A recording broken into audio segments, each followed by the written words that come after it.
Okay, this is a quick home inspection overview of Unit 107.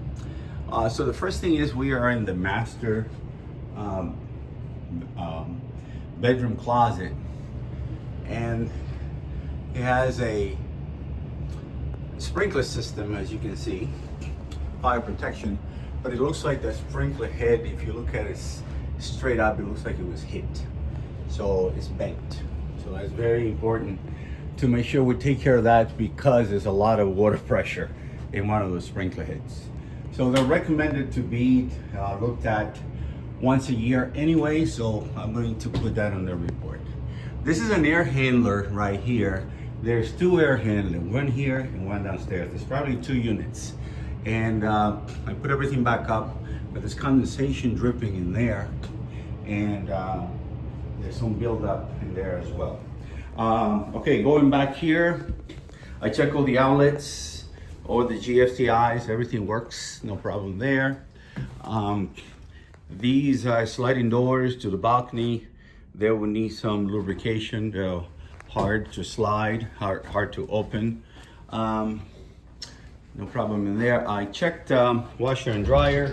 We don't run a cycle. We just basically check for water, make sure that the valves are working, and that we have electrical power. Recommend a drip pan underneath here. There's an enclosure here in case something happens, and most likely there is a drain there, but usually on the second story, it's recommended to have a drip pan just in case. This right here, this is condensation from the second floor, the third floor air handler. And that's pretty typical. The AC unit, it looks like out of that unit, I'm getting about 53 degrees. Out of the lower unit, I'm getting 68 and 70.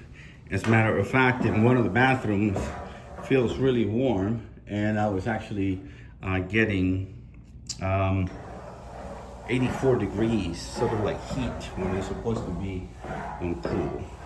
So that's kind of needs to be looked at. This right here, again, sliding door lubrication. This one is not that bad, but I'll say lubricate all 3 of them just to play it safe. This is the other air handler here. So I'm trying to get to the attic. It does have the old refrigerant, R22. And also the lines right here, it's sort of like frost.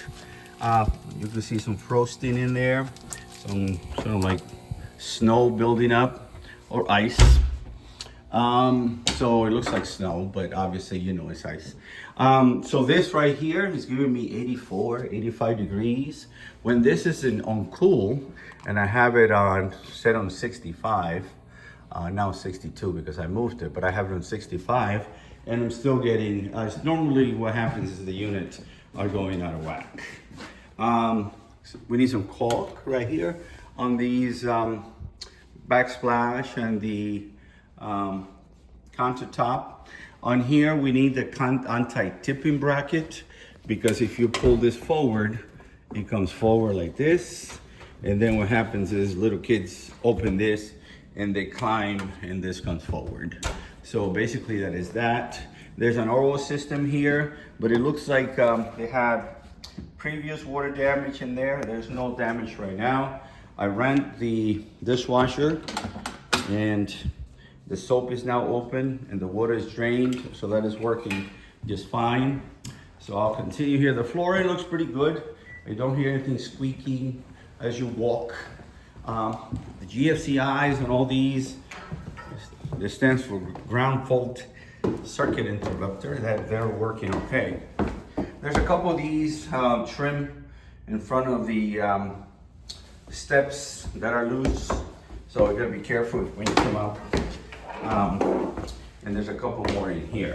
So I'm walking towards the garage now, and a couple of things in the garage, mainly in the hot water heater.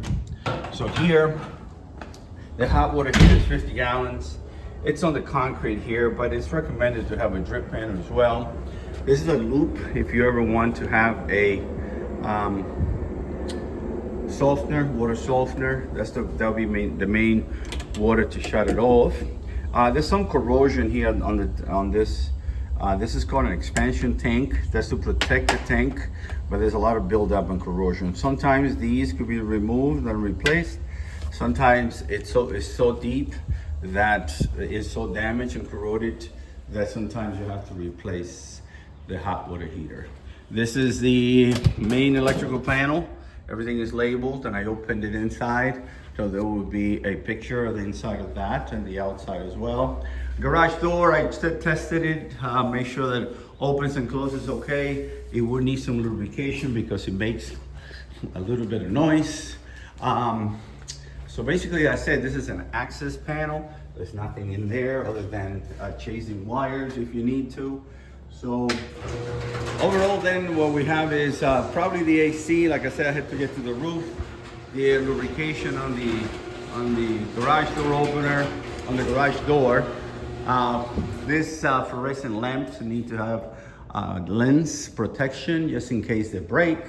And then the build up right here on the expansion tank. All right, I'll do a separate video for the exterior. All right, I hope it helps. Bye-bye.